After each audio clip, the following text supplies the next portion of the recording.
अक्कलकोट तालुक्यातील प्रलंबित प्रश्नांचा गांभीर्याने विचारणा केल्यास शिवसेना उद्धव बाळासाहेब ठाकरे पक्षाच्या वतीने आमरण उपोषणाचा दिला इशारा।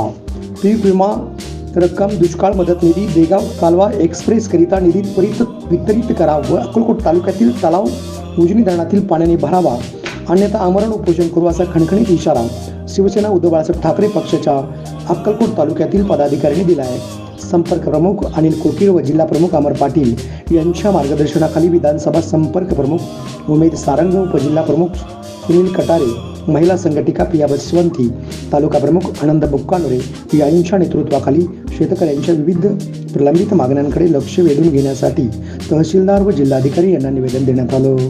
या प्रसंगी सोपान निकते, मल्लू आवर्तकाल, गुरुणी नागप्पा पाटील, श्रीलेश स्वामी, जितेंद्र आनंदपुरे, अय्याज जमादार, महिला आघाडी तालुका संघटिका रेखा शिवगोंडे, जयश्री डेपे, राहुल चव्हाण, खंडू कलाल, भीम जाधव, पिंटू पांढरे, संतोष टोंपे, सचिन जकापुरे आदीसह मोठ्या प्रमाणात शिवसैनिक उपस्थित होते।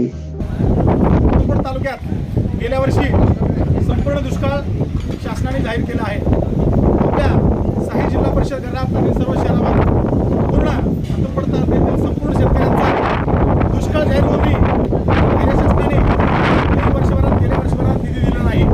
तसेच दरवर्षी पंतप्रधान पीक योजनेची 1 रुपयामध्ये पीक विमा फक्त गाजर दाखवतात, आम्ही तुमचे एवढे हप्ते भरले, प्रत्यक्षात शेतकऱ्यांना काही मिळत नाहीये।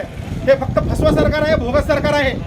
या सरकारचा पित्त उघडा पडण्यासाठी आपण 8 दिवसात त्या शेतकऱ्याच्या पीक विमा रक्कम व दुष्काळ रक्कम आपण नाही दिला आणि अक्कलकोट शहराला पाणी पुरवठा सुरळीत नाही केली आणि देगाव कालवा एक्सप्रेसचा काम परत नाही चालू केलं की पुढच्या 8 दिवसात शिवसेनेच्या वतीने आमरण उपोषण करण्यात येणारा हा मी खणखणीत इशारा आज तहसीलदारांना आज आपण भेटून दिला आहे आणि प्रत्यक्षात आपण त्या प्रकारची कृती आपण करणार आहोत। आपण लवकरात लवकर या शेतकऱ्यांना न्याय द्यायला अपेक्षा करतो। मी थांबतो। जय हिंद, जय महाराष्ट्र।